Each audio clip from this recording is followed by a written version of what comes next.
ಇವರಿಗೆ ಹಯಗ್ರೀವ ಮುನಿಗಳು ಅಗಸ್ತ್ಯ ಋಷಿಗಳಿಗೆ, ಹಯಗ್ರೀವರು ಅಗಸ್ತ್ಯ ಮುನಿಗಳಿಗೆ ಹೇಳ್ತಾ ಇರೋ ಸಂವಾದ ರೂಪದಲ್ಲಿ ಅದು ಬಂದಿದೆ. ಹಯಗ್ರೀವರು ವಿಷ್ಣುವಿನ ಅವತಾರನೇ. ಸೊ ಇವರು ಹೇಳುವಾಗ ಇದು ಲಲಿತಾ ಸಹಸ್ರನಾಮ 3 ಭಾಗಗಳಲ್ಲಿ ಬರುತ್ತೆ. ಪೂರ್ವ ಭಾಗ, ಮಧ್ಯಭಾಗ ಮತ್ತು ಫಲಶ್ರುತಿ.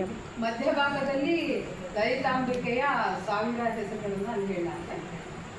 ಮೊದಲನೇ ಭಾಗದಲ್ಲಿ ಯಾಕೆ ಇದನ್ನು ಪಠಿಸಬೇಕು, ಎಲ್ಲಿ ಅದನ್ನು ಹೇಳಬೇಕು ಅನ್ನೋದ್ರ ಬಗ್ಗೆ ಇದೆ. ಇದು ಮಧ್ಯಭಾಗದಲ್ಲಿ ಲಲಿತಾ ಸಹಸ್ರನಾಮ 1000 ಹೆಸರುಗಳನ್ನು ಈ ಶ್ಲೋಕ ರೂಪದಲ್ಲಿ ಇದೆ. ಮೊದಲನೇ ಇದು ಯಾಕೆ ಇದು ಲಲಿತಾಂಬಿಕೆ ಆವಿರ್ಭೂತಳಾಗಿರೋದು ಅಂದರೆ ಜನಿಸಿರುವವಳು ಅಥವಾ ಪ್ರಕಟಗೊಂಡಿರುವವಳು ಅಂತ ಹೇಳಿದ್ರೆ, ಭಂಡಾಸುರ ಅನ್ನುವ ರಾಕ್ಷಸನನ್ನು ವಧೆ ಮಾಡೋದಕ್ಕೋಸ್ಕರ ಅವಳು ಜನಿಸಿರ್ತಾಳೆ.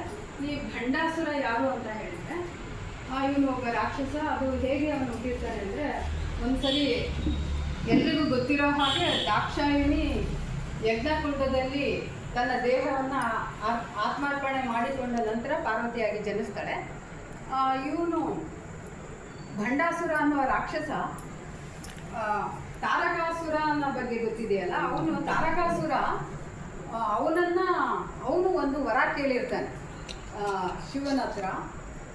ನನಗೆ ಯಾರಿಂದನೂ ಯಾರು ನನ್ನನ್ನು ಸಾಯಿಸಬಾರ್ದು, ಶಿವನ ಪುತ್ರನಿಂದ ನನಗೆ ಸಾವು ಬರಬೇಕು ಅಂತ ಬ್ರಹ್ಮನಲ್ಲಿ ಅವನು ವರ ಕೇಳಿರ್ತಾನೆ. ಯಾಕೆ ಅಂದರೆ, ಹೇಗೂ ಪಾರ್ವತಿ ಅಂದರೆ ದಾಕ್ಷಾಯಿಣಿ ಅಲ್ಲಿ ಆತ್ಮಾಹುತಿ ಮಾಡ್ಕೊಂಡಿರೋದ್ರಿಂದ ಶಿವ ಪುನಃ ಮದುವೆ ಆಗೋದಿಲ್ಲ. ಹಾಗಾಗಿ ಶಿವನ ಪುತ್ರನಿಂದ ನನಗೆ ಸಾವು ಅಂತ ಹೇಳಿದರೆ ಅದು ಸಾಧ್ಯ ಇಲ್ಲದ ಮಾತು ಅಂತ ಹೇಳ್ಬಿಟ್ಟು ಅವನು ತಾರಕಾಸುರ ಕೇಳಿರ್ತಾನೆ.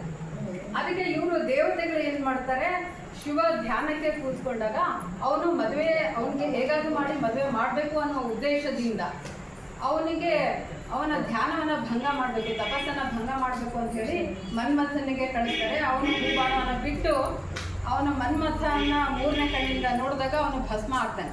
ಆ ಭಸ್ಮ ಆದಾಗ ಆ ಭಸ್ಮ ಇರುತ್ತಲ್ಲ, ಅದರಿಂದ ಚಿತ್ರಕೀರ್ತಿ ಅನ್ನೋನು ಏನು ಮಾಡ್ತಾನೆ, ಒಂದು ಆಕೃತಿಯನ್ನು ರಚಿಸ್ತಾನೆ. ಒಂದು ಪುಟ್ಟ ಬಾಲಕನ ರೀತಿಯಲ್ಲಿ ಅದನ್ನು ರಚಿಸಿ ಮತ್ತೆ ಶಿವನಿಂದನೇ ಅದಕ್ಕೆ ಪ್ರಾಣ ಪ್ರತಿಷ್ಠಾಪನೆ ಮಾಡಿಸಿರ್ತಾನೆ. ಅದೇ ಭಂಡಾಸುರ ರಾಕ್ಷಸನಾಗಿ ಬೆಳೀತಾನೆ. ಆ ಭಂಡಾಸುರ ಏನು ಮಾಡ್ತಿರ್ತಾನೆ, ದೇವತೆಗಳಿಗೆಲ್ಲ ತುಂಬ ಉಪಟಳವನ್ನು ಕೊಡ್ತಾ ಇರ್ತಾನೆ. ಹಾಗಾಗಿ ದೇವತೆಗಳು ಏನು ಮಾಡ್ತಾರೆ, ಒಂದು ಯೋಜನದಷ್ಟು ದೊಡ್ಡದಾದ ಒಂದು ಅಗ್ನಿಕುಂಡವನ್ನು ನಿರ್ಮಿಸ್ಬಿಟ್ಟು ಅವರು ಅದಕ್ಕೆ ಎಷ್ಟು ಸಾರಿ ಅವರು ಯಜ್ಞ ಮಾಡಿದರೂ ಕೂಡ ಪ್ರಸನ್ನತೆ ಆಗಿಲ್ಲ. ಅವನ ಉಪಟಳವನ್ನು ಕಡಿಮೆ ಮಾಡೋದಕ್ಕೆ ಸಾಧ್ಯ ಆಗದೆ ಇರೋದ್ರಿಂದ ಅವ್ರೇನು ಮಾಡ್ತಾರೆ, ತಮ್ಮ ದೇಹದ ಮಾಂಸವನ್ನೇ ಅದಕ್ಕೆ ಅರ್ಪಿಸೋದಕ್ಕೆ ಪ್ರಯತ್ನ ಪಡ್ತಾರೆ. ಆ ಸಂದರ್ಭದಲ್ಲಿ ಪ್ರಕಟಗೊಂಡವಳೆ ಲಲಿತಾಂಬಿಕೆ. ಆ ನಂತರ ಅವಳು ಅಲ್ಲಿ ಅದರ ಬಗ್ಗೆ ಇಲ್ಲಿ ಬರುತ್ತೆ, ಒಂದು ನಾಮ ಹಾಗೇನೆ ಇದರೊಳಗೆ ಬರುತ್ತೆ. ಅದಕ್ಕೆ ಇವನು ಮನ್ಮಥ ಅನಂಗ ರೂಪದಲ್ಲಿ ಯಾಕಿರ್ತಾನೆ ಅಂದರೆ, ಅವನ ಭಸ್ಮ ಮತ್ತೆ ಅವನ ದೇಹ ಸಿಗದೇ ಇರೋದ್ರಿಂದ ಅವನಿಗೆ ದೇಹವನ್ನು ಕೊಡೋದಕ್ಕಾಗಲ್ಲ. ಅವನ ಅನಂಗ ಅಂದರೆ ಹಾಗೇನೆ ದೇಹ ಇಲ್ಲದೆ ಇರೋನಾಗೋದಕ್ಕೆ ಕಾರಣ ಇದೆ. ಅವನು ಭಸ್ಮ ಆದಾಗ ಚಿತ್ರಕೀರ್ತಿ ಆ ಭಸ್ಮದಿಂದ ಒಂದು ಚಿಕ್ಕ ಬಾಲಕವನ್ನ ಅದರ ಮೂರ್ತಿಯನ್ನು ಮಾಡಿರ್ತಾನೆ. ಹಾಗಾಗಿ ಅವನ ಭಸ್ಮ ಅಲ್ಲಿ ಸಿಗೋದಿಲ್ಲ. ಶಿವನಿಗೆ ಪುನಃ ಅವನನ್ನು ಬದುಕಿಸೋದಕ್ಕೆ ಅವನ ಭಸ್ಮನು ಅವನ ದೇಹವನ್ನು ಮಾಡೋದಕ್ಕಾಗದೇ ಇರೋದ್ರಿಂದ ಅವನು ಅನಂಗ ರೀತಿಯಲ್ಲಿ ಅವನು ಮನ್ಮಥ ಕಾಣಿಸುತ್ತಾನೆ. ಇದರಲ್ಲಿ ಮೊದಲನೇ ಶ್ಲೋಕ ಬಂದ್ಬಿಟ್ಟು,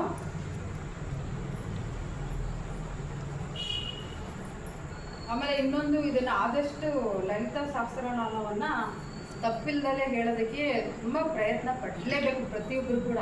ನಿಮಗೆ ಯಾವುದಾದ್ರೂ ಒಂದು ಹೆಸರು, ಇದು ಹೆಸರುಗಳನ್ನು ಹೇಳೋದು, ನಾವು ತಪ್ಪಾಗಿ ನಮ್ಮ ಹೆಸರುಗಳನ್ನೇ ಆಗಲಿ ಬೇರೆಯವರು ತಪ್ಪಾಗಿ ಕರೆದ್ರೆ ನಮ್ಗೆ ಎಷ್ಟು ಕಿರಿಕಿರಿ ಅಂತ. ದೇವಿಗೂ ಕೂಡ ಆಕೆಯ ಹೆಸರುಗಳನ್ನು, ಇದೆಲ್ಲ 1000 ಹೆಸರುಗಳು ಇರೋದ್ರಿಂದ ಒಂದೊಂದು ಹೆಸರು ಬರ್ತಾ ಇರಬೇಕಾದ್ರೆ ನಾವು ಕರೆಕ್ಟಾಗಿ ಉಚ್ಚಾರಣೆ ಮಾಡಬೇಕಾಗುತ್ತೆ. ಇದಕ್ಕೂ ಒಂದು ಸಣ್ಣ ಪ್ರಸಂಗ ಇದೆ. ಅಂದರೆ ಬ್ರಹ್ಮದೇವನಿಂದ ವಿಷ್ಣು ಏನು ಮಾಡ್ತಾನೆ, ಅವನು ಲೀಲೆ ಜಾಸ್ತಿ ತೋರಿಸ್ತಾ ಇರ್ತಾನಲ್ಲ. ಬ್ರಹ್ಮದೇವ ಒಂದ್ಸರಿ ಈ ಲಲಿತಾ ಸಹಸ್ರನಾಮವನ್ನು ಹೇಳ್ತಾ ಇರಬೇಕಾದ್ರೆ ತಪ್ಪಾಗಿ ಉಚ್ಚಾರಣೆ ಮಾಡುವಂತೆ ವಿಷ್ಣು ಅಲ್ಲಿ ಅವನಿಗೆ ಆ ರೀತಿ ಮಾಡ್ತಾನೆ. ಬ್ರಹ್ಮ ಆ ಥರ ತಪ್ಪಾಗಿ ಉಚ್ಚಾರಣೆ ಮಾಡೋದಕ್ಕೆ ಸಾಧ್ಯ ಇಲ್ಲ. ಆದರೆ ವಿಷ್ಣು ಅವನು ತಪ್ಪಾಗಿ ಉಚ್ಚಾರಣೆ ಮಾಡೋ ರೀತಿಯಲ್ಲಿ ಮಾಡ್ತಾನೆ. ಆಗ ಏನ್ ಮಾಡ್ತಾನೆ, ಶಿವನಿಗೆ ಸಿಟ್ಟು ಬರುತ್ತೆ. ಯಾಕೆಂದ್ರೆ ಪಾರ್ವತಿ ಅಂಶನೇ ಅಲ್ಲ ಲಲಿತಾಂಬಿಕೆ.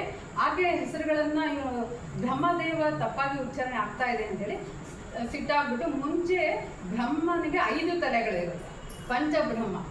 ಆಗ ಸಿಟ್ಟಾದಾಗ ಅವನ ಎಡಗೈಯ ಉಗುರಿನಿಂದ 1 ಶಿರವನ್ನ ಛೇದ ಮಾಡ್ತಾನೆ ಅಂತ ಪದ್ಮ ಪುರಾಣದಲ್ಲಿ ಬರುತ್ತೆ. ಇದು ಬ್ರಹ್ಮಾಂಡ ಪುರಾಣದಲ್ಲಿ ಲಲಿತಾ ಸಹಸ್ರನಾಮ, ಪದ್ಮ ಪುರಾಣದಲ್ಲಿ ಆ ಕಥೆ ಬರುತ್ತೆ. ಆಗ ಏನಾಗುತ್ತೆ, ಆ ತಲೆ ಬುರುಡೆ ಇರುತ್ತಲ್ಲ, ಅವನ ಎಡಗೈಯಲ್ಲಿ ಬಂದು ಕುತ್ಕೊಳ್ಳೋದು, ಶಿವನ ಎಡಗೈ ಮೇಲೆ ಬಂದು ಅದನ್ನ ಏನು ಮಾಡಿದ್ರೆ ಅದು ಹೋಗೋದಿಲ್ಲ.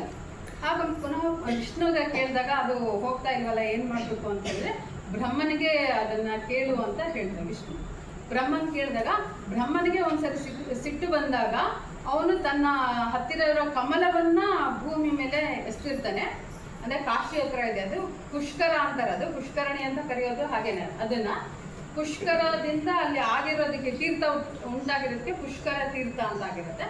ಅಲ್ಲಿ ಹೋಗ್ಬಿಟ್ಟು ಅದನ್ನ ಕಪಾಲವನ್ನ ಅದರೊಳಗೆ ನೀನು ಆ ನೀರಿನಿಂದ ತೊಳೆದ್ರೆ ಹೋಗುತ್ತೆ ಅಂತ ಹೇಳ್ತಾನೆ. ಸೊ ಅವನು ಅಲ್ಲಿ ಕಾಶಿಯಲ್ಲಿ ಇರೋ ಅದಕ್ಕೆ ಹೋಗ್ಬಿಟ್ಟು ಶಿವ ಅದನ್ನ ಆ ಪುಷ್ಕರ ತೀರ್ಥದಲ್ಲಿ ಆ ಕಪಾಲವನ್ನ ಲಯಗೊಳಿಸ್ತಾನೆ. ಅದಕ್ಕೆ ಅದನ್ನ ಕಪಾಲ ಮೋಕ್ಷ ತೀರ್ಥ ಅಂತ ಕರೀತಾರೆ.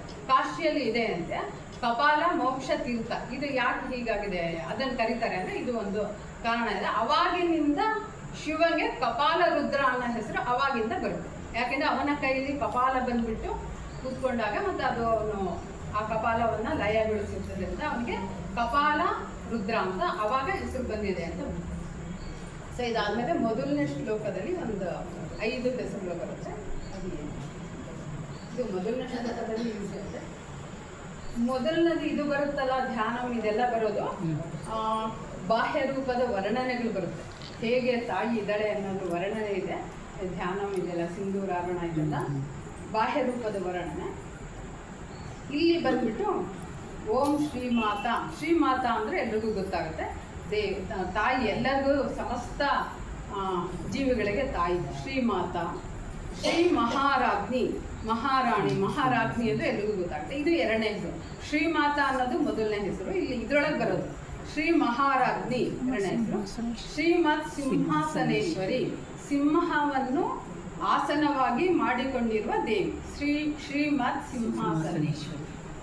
ಚಿದಗ್ನಿಕುಂಡ ಸಂಭೂತ, ಅದೇ ದೇವತೆಗಳು ಯೋಜನದಷ್ಟು ದೊಡ್ಡದಾದ ಯಜ್ಞಕುಂಡವನ್ನು ಮಾಡಿಕೊಂಡು ಆಗ ಅವಳನ್ನ ಬೇಡ್ಕೊಂಡಾಗ ಸಂಭೂತ ಪ್ರಕಟಗೊಂಡಿರುವವಳು ಅಂತ, ಅದನ್ನ ಚಿದಗ್ನಿಕುಂಡ ಸಂಭೂತ. ಇದು ಪೂರ್ತಿ 3 ಸೇರ್ಬಿಟ್ಟು ಒಂದೇ ಹೆಸರು, ಚಿದಗ್ನಿಕುಂಡ ಸಂಭೂತ. 4ನೇದು ದೇವ ಕಾರ್ಯ ಸಮುದ್ಯತ. ದೇವತೆಗಳು ಆ ಯಜ್ಞವನ್ನು ಮಾಡ್ತಾ ಇದ್ದಿದ್ರಿಂದ ದೇವತೆಗಳ ಕಾರ್ಯವನ್ನು ಸಂಪನ್ನಗೊಳಿಸುವುದಕ್ಕೋಸ್ಕರ ಪ್ರಕಟಗೊಂಡಿರುವವಳು, ಅದಕ್ಕೆ ದೇವ ಕಾರ್ಯ ಸಮುದ್ಯತ ಅನ್ನೋದು ಪೂರ್ತಿ ಒಂದು ಹೆಸರು. ಒಟ್ಟು ಇಲ್ಲಿ 5 ಹೆಸರುಗಳು ಇವೆ. ನೆಕ್ಸ್ಟ್ ನಾಳೆ ಇನ್ನೊಂದು ಶ್ಲೋಕದಿಂದ 3. Thank you.